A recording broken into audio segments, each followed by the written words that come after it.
আসসালামু আলাইকুম সবাইকে শুভেচ্ছা জানিয়ে শুরু করছি আজকের ভিডিও। সুপ্রিয় দর্শক, আজকে আমরা এসেছি শেরপুর জেলার সাতপাকিয়া বাজারে। এই বাজারটি জামালপুর শেরপুর ব্রিজ সংলগ্ন স্থানে প্রতিদিন সকাল থেকে বসে। এর এক পাশে পাইকারি বাজার আর অন্য পাশে খুচরা বেচাকেনা চলে।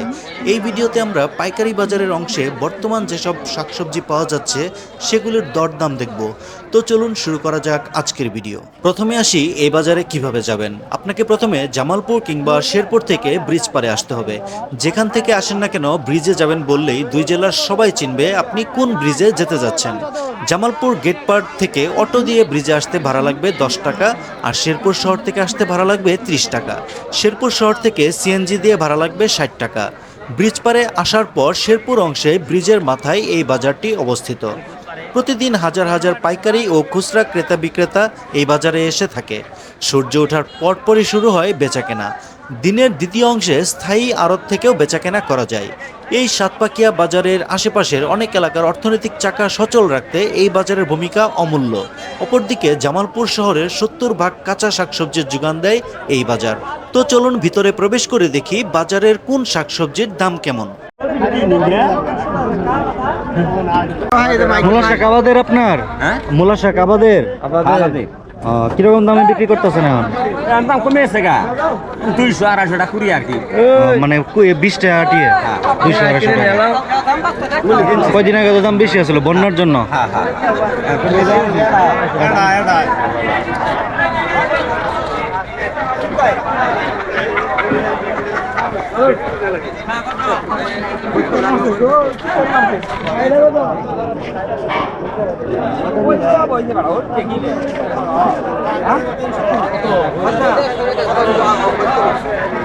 বেশিরভাগ এখানে মূলা শাক এবং এখানে যে শাকসবজিগুলি আছে এখানে বেশিরভাগ সময় বিক্রি হচ্ছে। এখন বন্যার কারণে এখন আসলে আবাদ খুবই কম। মাঝখানে জামালপুর এবং শেরপুর জেলায় বড় ধরনের বন্যা হয়ে গেছে। বন্যার কারণে একদম চরে থেকে যে আবাদগুলি ফসলগুলি এগুলি আসছে না। আপনারা দেখতে পাচ্ছেন এখানে হচ্ছে কলমি শাক এবং পাট শাক প্রচুর পরিমাণে আমদানি হচ্ছে। মূলা শাকের আমদানি অনেক বেশি এবং পুঁই শাকের আমদানিও অনেক বেশি।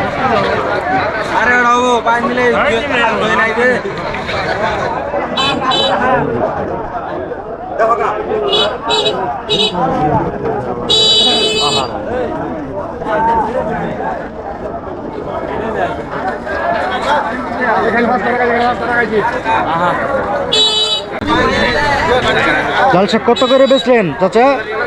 110 টাকা করে ভাই দিয়েন। 110 টাকা বিক্রি করলেন, মানে 20 আটিয়ে।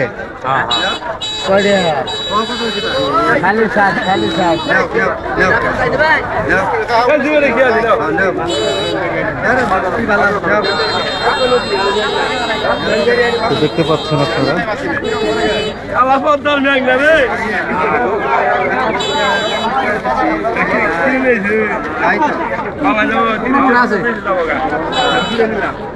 কলমি শাকের বাজার কেমন, কিরকম দাম? তাও 60-80 টাকা করি।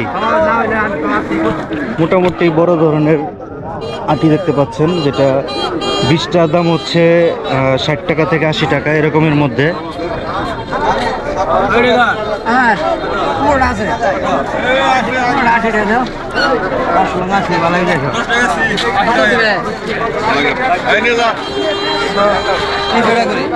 যে ছোট সাইজ মূলা সহ বিক্রি হচ্ছে 80 টাকা। কত রয়েছে পুঁই শাকের বিশাল সমাহার।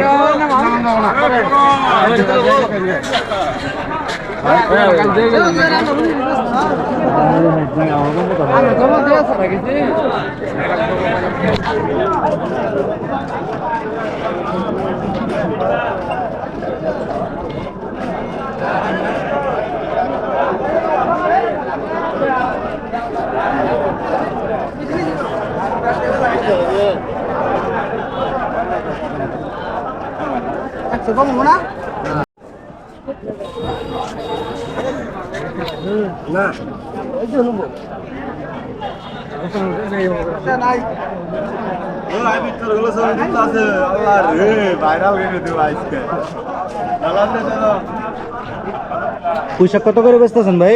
60 টাকা কইতাছে। 60 টাকা কেজি না? 5টায় এক ধরা।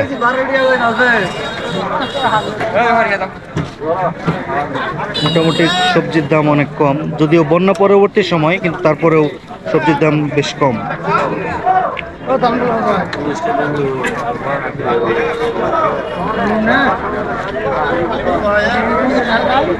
বড় ভাই কলমি শাক কত করে বেচতেছেন? 80 টাকা করে, মানে 60 টাকা 80 টাকা এর মধ্যেই সব জায়গায় তো দাম দেখতেছি।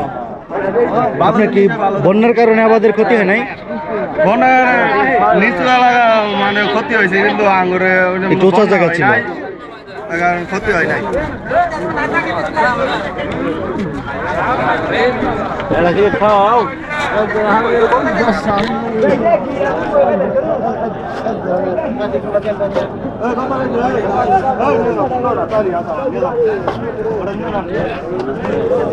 এখানে প্রত্যেকটা আটি 1 কেজি হিসাব করা হয়। 5 আটির দাম পাইকারি হিসেবে বিক্রি করা হয় এখানে। চাচা কত করে বেচতেছেন?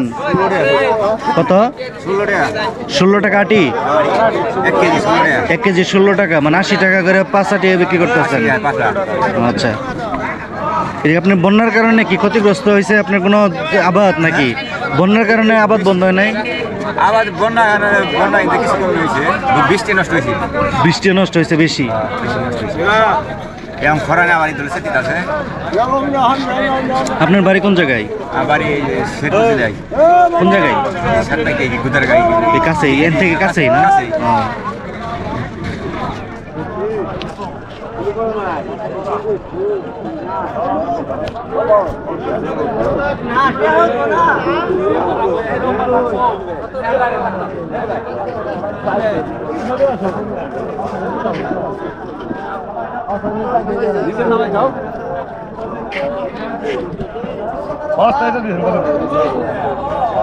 হস্তা কত করে?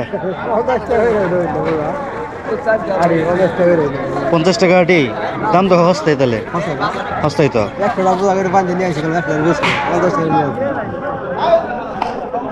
আপনার বাড়ি কোন জায়গায়? গোরাকান্দা। গোরাকান্দি।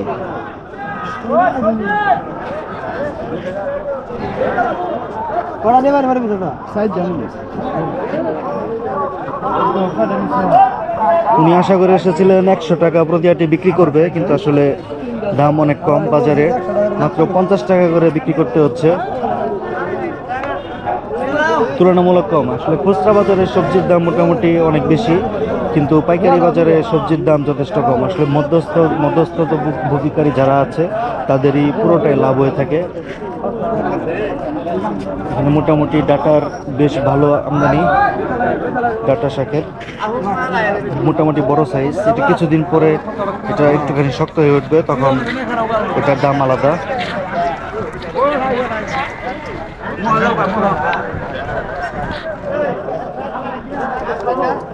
এটা কি দেশি পাট নাকি? কিরকম করে বিক্রি করতেছেন? 120 টাকা, 100 টাকা। কয়টি 20 টাকা? 20 টাকা। দাম তো হিসেবে কমই অনেক। দাম কম। এগুলো শুধু শাকের জন্য আবাদ করছিলেন না?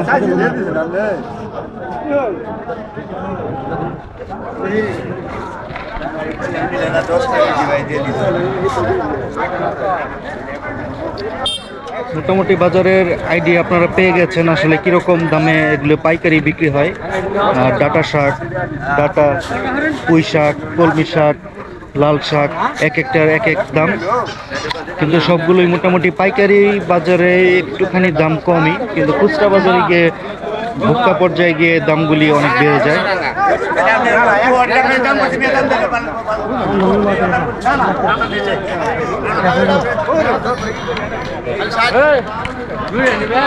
দেশ এবং দেশের বাইরে থেকে যারা ভিডিওটি দেখছেন তারা অবশ্যই চ্যানেলটিতে সাবস্ক্রাইব করে রাখবেন। কত করে ব্যস্ত আছেন? 60 টাকা। তাহলে তো হিসেবে দাম অনেক কম না? আপনার বাড়ি কোন জায়গায়? সিলারচর। এই সকালবেলা কি রেগুলারই এগুলো নিয়ে আসেন? নিজেরই আবাদ না? নাম কি বাবু? জুনায়েদ। তোমার নামে যে মন্ত্রী আছে জানো? এখানে যা দেখতে পাচ্ছেন সবই হচ্ছে লেবু, মোটামুটি বড় সাইজের লেবু। এগুলো পাইকারিভাবে বিক্রি হচ্ছে, কোনো একটা চলে যাবে দেশের বিভিন্ন জায়গায়, অথবা কিছু বিক্রি হবে দেশেরই বিভিন্ন আমাদের এলাকার জামালপুরের বিভিন্ন বাজারে বিক্রি করা হবে। 150 টাকা বস্তা, 600 পিস আছে এর মধ্যে, 600 পিসে 150 টাকা, এত কম দাম কে? নাকি ইচ্ছা করে কমায় কইতাছেন কোনটা? 30 টাকা 40 টাকা শ 130 টাকা 40 টাকা। লেবু খাবো কি ভাই? লেবু তো নিতে থাকে সারাদিন পয়সা থাকে না ওদের মধ্যে। দেখতে পাচ্ছেন লেবুর সাইজ মোটামুটি আছে, কিন্তু তারপরেও 150 পিসের 600 পিসের দাম হচ্ছে 150 টাকা।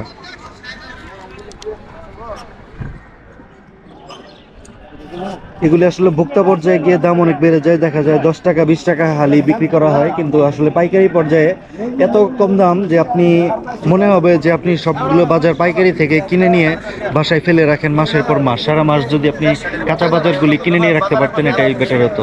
অবশ্য ভোক্তা পর্যায়ে দাম বেশি হওয়ার আরেকটা কারণ হচ্ছে এগুলি সবগুলি হচ্ছে পচনশীল পণ্য।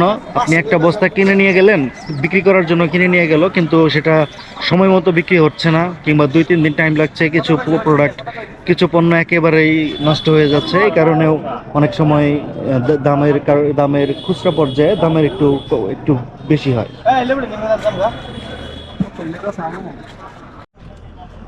এর আগেও আমি এই বাজারে এসেছিলাম, আপনাদেরকে দেখিয়েছিলাম কতটুকু জাঁকজমক এবং জমজমাট এই বাজারটা ছিল, কিন্তু সেই তুলনায় আজকে এখানে মানুষজন একেবারে নেই বললেই চলে। আজকে সবচেয়ে বেশিরভাগ আমদানি যেটা হয়েছে এটা হচ্ছে শাকের আমদানি সবচেয়ে বেশি। এর আগে টমেটো সহ বিভিন্ন শীতকালীন যে সবজি ছিল ওগুলার আমদানি বেশি ছিল, কিন্তু এখন বর্তমানে শাকের আমদানি সবচেয়ে বেশি। এই যে ভ্যান গাড়িতে দেখতে পাচ্ছেন, এরা সবাই পাইকারিতে বিভিন্ন সবজি শাক এগুলো কিনে নিচ্ছে, কিনে নিয়ে এলাকায় এলাকায় ঘুরে ঘুরে বিক্রি করবে। এরকমই একজন পেয়েছি, দেখি ওনার সঙ্গে কিছু কথা বলা যায় কিনা। আসসালামু আলাইকুম। এগুলো আপনি বিক্রি করেন কোন জায়গায়? ঘুরে ঘুরে বিক্রি করেন। সুপ্রিয় দর্শক, যেটা বলছিলাম, উনি ঘুরে ঘুরে আসলে বিক্রি করেন, এখান থেকে পাইকারি ভাবে কিনে নিয়ে। কোন জায়গায় বিক্রি করেন? জামালপুর শহরে নাকি শেরপুরে? জামালপুর শহরে। এলাকা ভিত্তিক ভাবে উনি বিভিন্ন শাক এবং সবজি এগুলা বিক্রি করেন।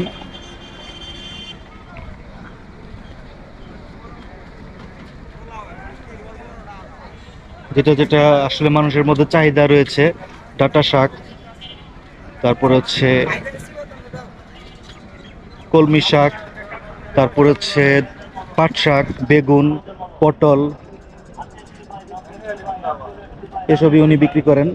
হয়তোবা ওনার বাজেট যতটুকু আছে ততটুকুর মধ্যে কিনে নিয়ে সারাদিন বিক্রি করে সারাদিন শেষে 800, 500, 700, 800 এরকম টাকা ওনার একটা অ্যামাউন্ট লাভ থাকবে, যেটা অবশ্যই অনেক পরিশ্রমের ফসল। ঘুরে ঘুরে বিক্রি করাটা কম কষ্টের না। এখানে যত ভ্যান গাড়ি দেখতে পাচ্ছেন সবগুলাই ওনারা এভাবে কিনে নিয়ে গিয়ে বিভিন্ন এলাকায় বিক্রি করে থাকেন।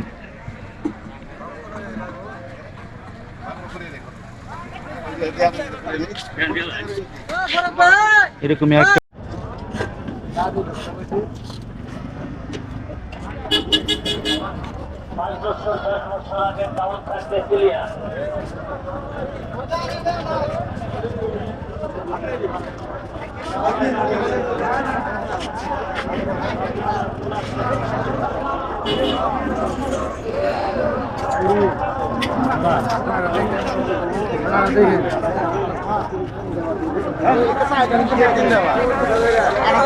এখানে সময় যত বেশি যাবে ততই মানুষজনের আনাগোনা বাড়তে থাকবে।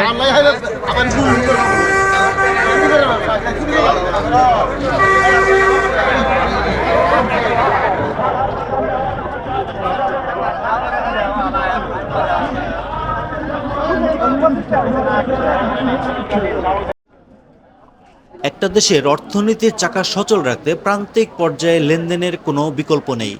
দেশের প্রতিটি মানুষ পরিশ্রম করে কিছু পয়সা উপার্জন করুক ও পরিবারের দেখাশোনা করুক, এটাই আমাদের চাওয়া। যারা দেশের মানুষের মাথার ঘাম পায়ে ফেলে উপার্জন করার টাকা বিদেশে পাচার করে তাদের প্রতি ধিক্কার জানানো ছাড়া আমাদের আর কিছু করার নেই। দেশ ও দেশের বাইরে প্রতিটি মানুষের কষ্ট করে উপার্জন করার টাকায় যারা বুলেট কিনে সেই মানুষদের পাখির মতো গুলি করে মারছে তাদের বিচারের আওতায় আনা হোক। তো সুপ্রিয় দর্শক, এই পর্যন্তই ছিল আজকের পাইকারি বাজারের ভিডিও, যেটা আপনারা দেখতে পাচ্ছেন তুলনামূলকভাবে কম। বন্যার কারণে আবাদ অনেক কম হয়েছে, দূর দূরান্ত থেকে মানুষজন আসতে পারছে না, তাদের ফসল আবাদ হয়নি এখন পর্যন্ত। বিভিন্ন জায়গায় পানি জমে আছে, এই কারণে তারা আসতে পারেনি, ফসল আবাদই হয়নি, সেজন্য আসতে পারেনি। তো পরবর্তীতে দেখা হবে অন্য কোনো ভিডিওতে, অন্য কোনো জায়গায়।